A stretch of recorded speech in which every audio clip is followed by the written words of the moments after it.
Hi, everyone. I'm Rich Lucy, Senior Prevention Program Manager in the Drug Enforcement Administration's Community Outreach and Prevention Support Section. And welcome to this episode of Prevention Profiles Take 5. Excited about today's guest because I've worked pretty closely with her over the last couple of years, and you're going to get to know her as well as she continues to do some work for us here at DEA. And that is Erin Ficker from Education Development Center. Let me tell you a little bit about Erin before she joins us. So Erin currently serves as a regional director in SAMHSA's Strategic Prevention Technical Assistance Center, working to provide training and technical assistance to SAMHSA's state and community grantees across HHS Regions 5 and 8. She also serves as a prevention manager for the Great Lakes Prevention Technology Transfer Center, providing services to a wide range of prevention and behavioral health specialists. For over 17 years, Erin has built the capacity of clients to perform prevention work effectively using the Strategic Prevention Framework. She has in-depth knowledge and training experience in the SPIF process, including specific work in evaluation, sustainability, assessment, and working with diverse populations. With that, Erin, welcome to the podcast. Thank you. I'm excited to be here. And of course, I used one of my favorite phrases in your bio, the Strategic Prevention Framework, which we're going to talk a lot about today. And it should not be a subject matter that's too foreign, if you will, to a lot of our viewers, because hopefully they're using the SPIF, as we call it, in their prevention planning. So, Erin, we're just going to jump right in with our first question. So, when DEA published Prevention with Purpose, our strategic planning guide for preventing drug misuse among college students in January of 2020, we knew that we also wanted to produce brief supplements to the guide for specific stakeholders on and around campus. Once I shared that vision with you and your team there at EDC, what was your strategic planning process like to determine the content for these supplemental resources and make them come to life? That's a great question. And I think we did go through our own process to figure out just exactly what we wanted to do and how we would approach it. The one thing that you shared with me and that we felt really strongly about at EDC was that we wanted those supplements to have the same look and feel and quality of the original document. We often call it the main document or sometimes the big document. Yeah, we do the same thing. So we really wanted that. And we knew that that was going to be a challenge. And we knew that approaching it, we had 5 different topics that needed to fit that same feeling. And so we looked at the topics and then thought about who we could bring together. So we brought together a team, and this was really the biggest piece, right? So this is all about people. And the people are the most important component of putting these documents together. So we brought together a team of subject matter experts, some of whose expertise lie in the strategic prevention framework, with an emphasis on substance misuse prevention. We also looked to find some folks who had some higher ed background, which is a little bit harder because it's a smaller pool of folks. So we brought them together. But we also reached out to a few really quality writers that we wanted to help bring it to life, bring fresh eyes to the topic, and then really kind of create a high quality written document and could help us kind of step back from the topic, which we were so, we can get so narrow focused on and say, yeah, let's write this a little clearer. Let's not use so many acronyms. And they helped us match that look and feel and that same tone that was in the original document. So that was the role that the writers played for us. So that was kind of how we brought the team together. And I'm really like that. That was really foundational. So once we got that, then it was really just, how do we learn more about these topics? Who do we go to? And we really leaned on Rich, we leaned on you, your work group to kind of help kind of turn us in the right direction. And we really just wanted to say, like, let's look to the field. Who's out there in higher ed that can help us understand the challenges of this subgroup, this audience, the successes, and where we want to focus for this audience, the pieces of the spiff that might be more difficult or less intuitive or more applicable to their work. So that was a big part of it, was reaching out to those experts in the field. I'm thinking about the first 5 that we produced, and I'll just pick out a couple of the topics because I think they're at kind of either end of the spectrum, if you will. So one of them was college presidents and other senior administrators, and we'll deal with the other one I was going to mention in a moment. There, I think is, to your point, in all likelihood, the college presidents know nothing about the strategic prevention framework, which I'll just refer to as the SPIF here on out, right? I mean, we don't want them to be experts in the SPIF. They're not the ones doing the day-to-day work of the prevention process. And it's also the shortest of the 5, right? I think it was because we all agreed it isn't about the attention span of a college president, but I think it's about everything that's on a college president's radar screen. They have such limited amount of time to maybe devote to one particular topic or another, right? And so that's why we needed to grab them early and keep their attention in the guide. Can you want to talk a little bit about your experience with that particular guide for presidents? Absolutely. You're right. That was a struggle. And it was where we first, I think with that document, I guess that one or one of the other ones in the first series, where we really struggled with who is the audience. We want to get information to administrators, presidents' offices, but how are they going to pick that document up, right? How are they going to get to that? So there was some part of it that was, we wanted existing prevention professionals on campus to get some information about what college presidents needed to know and have something to take to them. So we ended up kind of thinking of it with this kind of dual audience in mind, right? So there was the audience that was the prevention professionals, but then was our target audience, which was those prevention professionals, or the college presidents, excuse me, that we wanted to get information to. And that particular document was, it was very much a needle to thread to make sure that the document gave the administrators the information they needed, but also gave prevention professionals a taste of what they needed to give to them as well.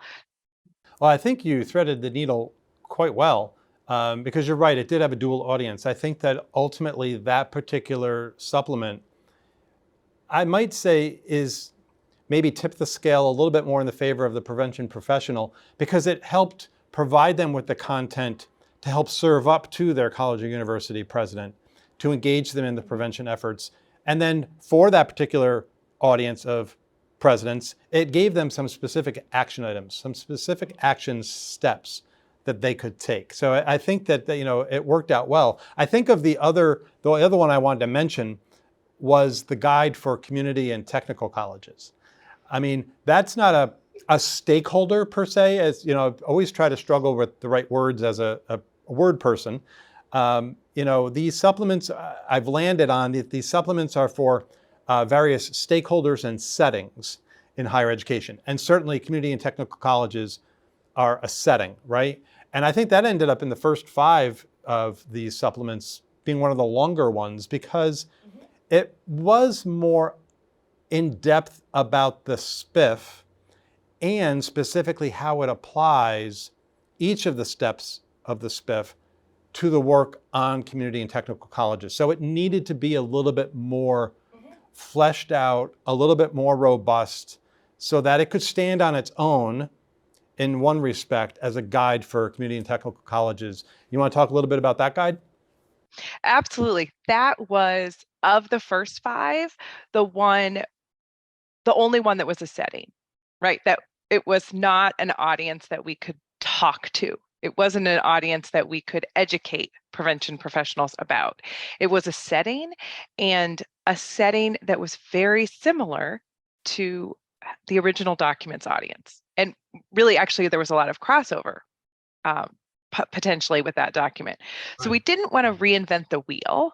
So what we tried to do was go through those steps of the SPIF and identify what were the unique conditions, qualities of a community or technical college that would make the work different. So what were the challenges that a community college or a technical college might face that are different than the audience we wrote for, or were more general or more specific? So we tried to kind of get to the what's different about, or what's specifically unique about community colleges. So there were all kinds of things, they're more commuter colleges, people aren't there as long, there's a lot of transferring in and out. And so the population isn't all the, kind of the same age. There were all kinds of things. A lot older. Typically, the population is typically a lot older than your traditional 18 to 22-year-olds. They're older and there's a wider range. Right. Right. So there were all kinds of things that the original document didn't address that were specific to community colleges. And so it was a lot of like teasing apart what's in the original document, what's specific to community colleges, what do we need to repeat? And I don't like to say repeat because we weren't repeating it, but it was kind of reinforcing. There you go. That's a good one. There we go. What we were really reinforcing from the original document. So I think, it's funny that you say the way you introduced it, because I see it as the most, you say it stands alone. I see it as the most tied to the original document, where we had to say, okay, these are the challenges specific to this setting. Go back to the big document and read this part. So that was a real challenge, and it did end up being long because we had to dig deep for each step of the SPIF. Well, it's funny you mentioned how we're perceiving kind of, I think it's the same side of the coin, is that these are supplements. That was a very intentional word, that they supplement the big guide, right? The main guide, as we call it. And they aren't standalones. All of them, all reference back to the main guide. And hopefully people will use that to go back to the main guide and read more information about these. I will say that, in those first 5, the community and technical colleges was, I thought, an important one to produce, because we know that this particular institution is often underrepresented, underserved, not a lot of resources specific to preventing drug misuse that relates directly to, commuter colleges and technical colleges. Oftentimes they'll say, well, we're different. They are very different than a 4-year traditional residential college. So, I'm glad that we did that. I'm going to, as we're talking about, we've talked about 2 of the now 10, so I'm going to segue into my next question for you. So since January of 2022, we've now produced 10 supplemental resources. I have my own thoughts on what I'm about to ask you as the person who was overseeing the work that you and the team did at EDC, but from your perspective, which one was easiest to write? I mean, we've mentioned 2, there are 8 others. Which one did you think was easiest to write, and which ones were most challenging, and why?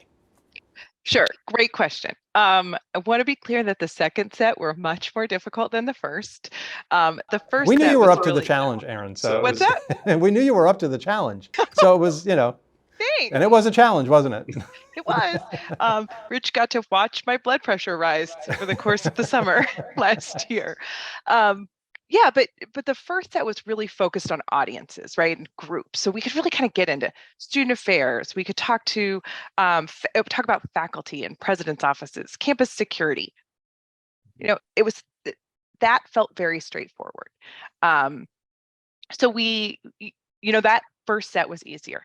There were challenges. I think, some of them in that grouping were a little bit difficult, but in the second setting, we started to dig into some more complex issues that had multiple audiences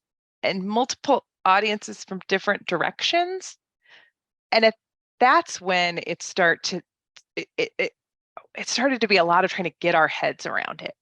And so I think the most difficult one, and Rich, I think you're going to find this not surprising at all. The easiest one, I think you'll find surprising. Maybe I'll start with that one. It's the easiest of them, and you're going to be like, what? Was student affairs. I think I complained about it a fair amount. in large part, and this is true with all of them, but I feel like with student affairs, it was even more, glaring.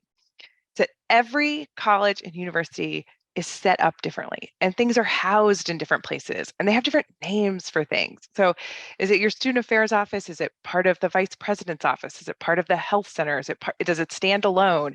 And so, is the student affairs office where your prevention professionals live, or do they live in the health center? So to that end, it was difficult.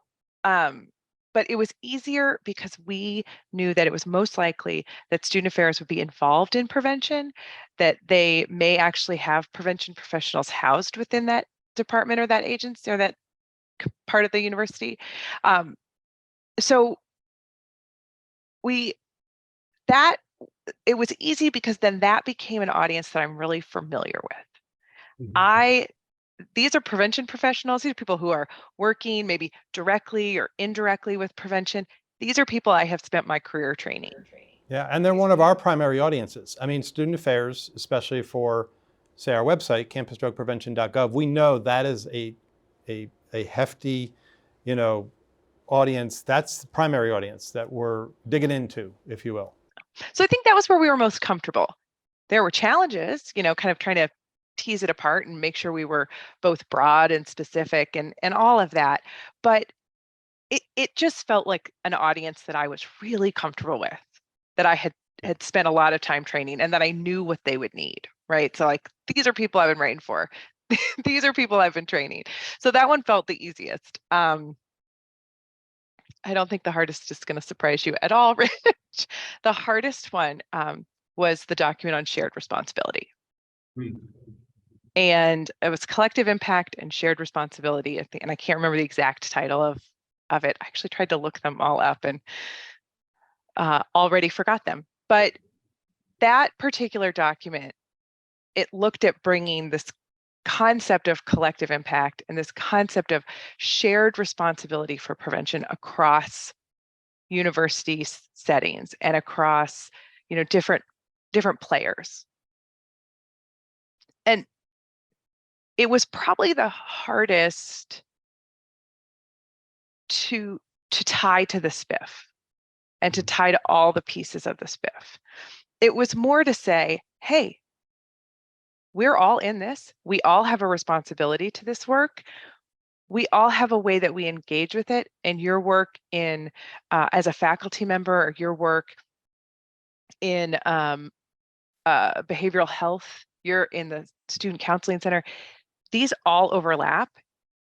And it's important that you're involved. And it's important as prevention professionals that we bring all those people together and talk about how your impact, the work you do, impacts the work I do, and how do we make sure that we're working together kind of collectively to make sure that we're addressing the same risk factors and not duplicating efforts and all of these things. And it was just harder to tie it to that spiff model and tether it to the main document. And yet it was so important. So important.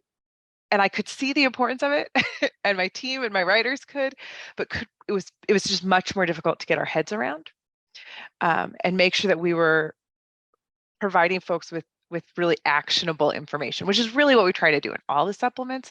That one was really difficult. Do you find it odd, interesting, sad, any other adjective I could come up with? That, I mean, I've been in this field 33 years. I know you've been doing this for a while. We've been talking about the shared responsibility of working around drug use and misuse prevention for decades. And we're still talking about that. And even now, it seems, I still talk to people on college and university campuses around the nation that feel that they're working on an island, that it's hard to bring people to, one, invite them to the table, and then two, keep them at the table. So yes, I think you're absolutely right. That's why we felt that this document topic was so important, because we know that this is a very complex issue.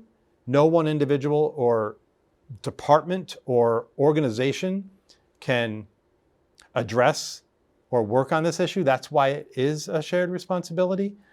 So, I saw how much you and the team struggled with it, because I think you were rightfully trying to wrangle this big beast and try to get it into an 8-ish page document like we had wanted. That we didn't want another main guide. I mean, that's the purpose of the main guide. It serves as the foundation. These supplements are supposed to be briefer and to supplement that guide. So, I appreciated what you and the team were going through, but that's why we thought the topic was so important, because it really does take everyone's effort. And it, like you said, it doesn't matter if you're in the psychology department, the communications department, the theater department. Heck, I mean, I was a theater major, and I can't tell you how many people now get their theater students involved in the PSA development, in skits, in peer education, because that's what they're trained in, working as a team, working on deadlines, working on scripts. You think of your typical majors, psychology, sociology, that makes sense that they're involved in these, but I think there's a place in prevention for just about every discipline. Absolutely. And I think, you're right. This is something we've been talking about forever.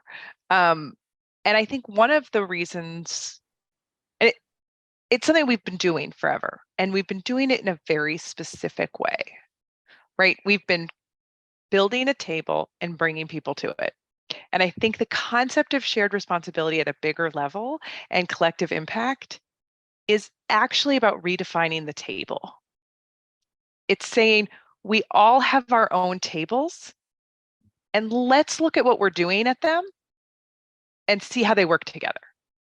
And I think that's really something that I see prevention moving towards, is redefining. We don't all have to come together around this table.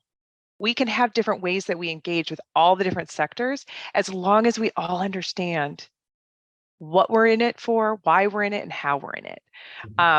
So I think there's a part of it that's about redefining how we think about coalition and how we think about the table.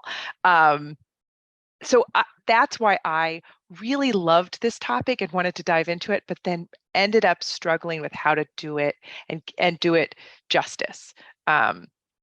So yeah, absolutely. So I felt like we were redefining the table. And I think that's what this approach does. I think the other piece is that prevention professionals do feel alone. They do feel that way. And we wanted to give them a way to say, no, you don't have to be alone. There are other people doing work really similar to you. Those folks who are doing intimate partner violence prevention, they're doing the same work as you, and your work complements theirs. And let's find a way to bring that together without putting excessive burden on each other. So you're absolutely right. We've been talking about it for a long time. This was talking about it in a different way. So as I move on to our next question, I think it's a good transition. I mentioned in your bio, you have a lot of experience developing materials centered specifically around the SPIF. What did you want to ensure was clear about the benefits of the SPIF in these resources?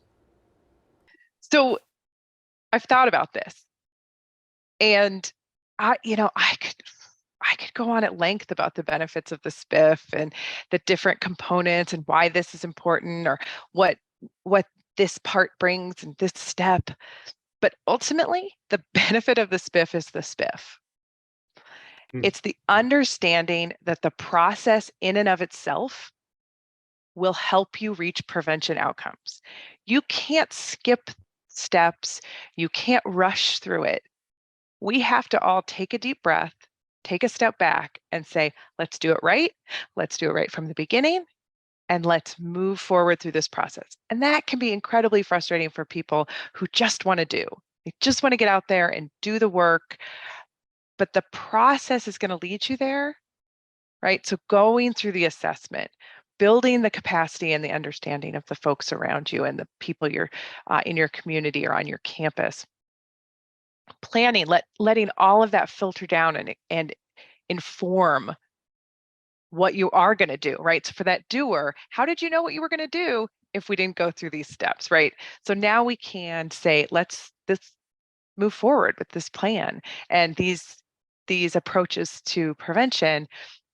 And as we do it, let's find out if it's working, right? And then rinse and repeat, right? So I think the most important thing for me to communicate anytime I'm talking to anyone or, training someone or providing, writing documents, it's always about the spiff in and of itself will increase the likelihood of you making a positive impact on your prevention outcomes. Well, you've already given me a new soundbite. I've already written it down. You will be attributed that the benefit of the spiff is the spiff. I mean, and you're absolutely right. I like how you tease that out a little bit more about, not rushing through it and not skipping steps. I mean, one of my mantras has been that prevention needs to be strategic, intentional, purposeful. Those are my three things. And I think during every podcast episode, I've name dropped somebody, and I'm going to do it here. Longtime friend and colleague, Joan Masters. She and I have talked about this very issue about the spiff and not skipping the steps. And that, yes, admittedly, it seems overwhelming that everything you want or need to get done on a campus or in the community. But Joan talks about being strategically incremental. That, assessment, for example, there's a lot to do with that first step of assessment, but as she would say, chunk it down into smaller steps so that you're not feeling overwhelmed, that you're still doing the work that you need to do in each step. So I also tell people, take the step back, feel overwhelmed for the moment, but take the step back and just take a look at what you need to do and come up with your plan. That's the benefit of the spiff. So I'm using that. The benefit of the spiff is the spiff. It is a whole. It is, it's made up of pieces, but as you said, the benefit is it collectively. So, thank you for putting it that way. Yeah, absolutely. And the research bears it out. I mean, there's studies that show if you do the spiff according, like the greater fidelity you have to the spiff process, the more likely you are to see prevention outcomes. And it's facts. And I love it. And I'm so glad you brought up Joan. I'm actually working with Joan right now as she's planning to deliver fundamentals in higher education on substance misuse prevention. So I'm working with her on that. And you're right, she's great at helping people think about how you piece it out. Well, and my next question really is it's a springboard from this, because we've just mentioned the spiff can seem overwhelming. It can seem to be something that's just too big to take on. And we admit that. Let's I'm not going to give it short shrift. I mean, but there are ways to deal with that, as we just, mentioned in a little bit of a, soundbite here. So my question here is, with the work that you've done with a whole different variety of audiences and settings and such, which steps of the spiff do prevention professionals tend to struggle with? And what's the guidance you give them? It's a great question. And I have a straight up answer: capacity. Capacity building is one of the most skipped steps. It's one of the most, it's one of the most difficult because I think it feels a little obtuse. What does that really mean? What does that look like? And so when we think about, to Joan's point, right? So to chunk it out, it's still overwhelming when you kind of pull apart the pieces of capacity. And I think it's even more true when you talk about prevention professionals on a college campus. They're more likely to be young or even to be students or recent graduates. And building capacity means you have to sell prevention. You have to talk to people who are often in positions of power, who are much older than you, who are much more experienced than you. And that can be intimidating. But skipping that step is really detrimental to the entire process. For as long as I've been doing this work, and it's a long time, it's 3 decades plus, I think people typically think of capacity building as either money itself or they need the money to do it. And when I talk to, okay, I'll drop another name, friend and colleague Dave Clausen, who talks about, capacity building a lot, that capacity is more than just the dollar figures. I mean, we're talking about the staff, the training, and yes, that takes money, but it's not necessarily the direct money that you get. This is where leveraging relationships comes into play, right? And so working with the local community coalition or your state's National Prevention Network representative, the state agency and such, working with those types of organizations to help leverage, the training that you might need. That's also part of the assessment. You're assessing your capacity. Where are the gaps in our capacity as well? So yeah, money may be at the top of your list. That's fine, but that should not be the reason to stop you from building your capacity. I think that's ultimately and I've thought about that for a long time. Early in my career, I got stuck in how I would try to talk to people about it because I was always up against this, well, we don't have the money. We don't have one of the big grants from the feds or from a state. And so it became difficult to engage in the conversation with them. But I think now with resources even scarcer than they used to be, right, for prevention specifically, I'm talking primary prevention specifically, the leveraging of resources is even that much more important. And so I think that fits right into what you're talking about, why it's a difficult step and why it's often most skipped and why it shouldn't be. It should not be. And I think, and you're right that there's a big component of it that's about money and that people get stuck there. One of the other places I see people get stuck is the equation for capacity that we always talk about is, resources plus readiness equals capacity. So we have to know what are the resources, and that, that could be financial, that can be people, that can be in-kind donations. Also, what's the readiness? How much do people in your community or on your campus believe that this is a problem, believe this is an important problem, and are willing to step up, right, and understand the problem? So I think a lot of it is about readiness, and there's all these different readiness assessments that people do, and I think they get stuck there. My community's not ready. Right. And I can't go forward because they're not ready. So there's two parts to me that I see of this capacity step, right? There's the assessing it. What do I have? What is their readiness? But then the second part, which I think is the meatier part of the capacity step, right, is building it. It's about getting out there and talking to folks and telling them why this is important, showing them the assessment data, explaining the problem and showing what are the consequences of problems related to substance misuse. So, and that's hard. It's just hard. There's nothing other to say about it. But I think, to me, I think people can easily get stuck there because they just say, my community's not ready and I don't know how to get them ready. And so we're just going to spin right here. Right. Well, as we wind up the interview, I'm going to end with the similar question to every single guest. It's like the takeaway or the advice question, right? So, I ask that of you as well. What is the primary piece of advice that you want to give our viewers around the SPIF and using the guides and the supplements? Great. Yeah, absolutely. So first of all, first piece of advice is use them.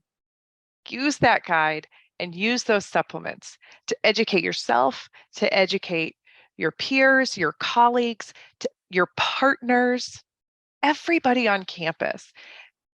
That main document is key to helping you understand how prevention can work on a campus.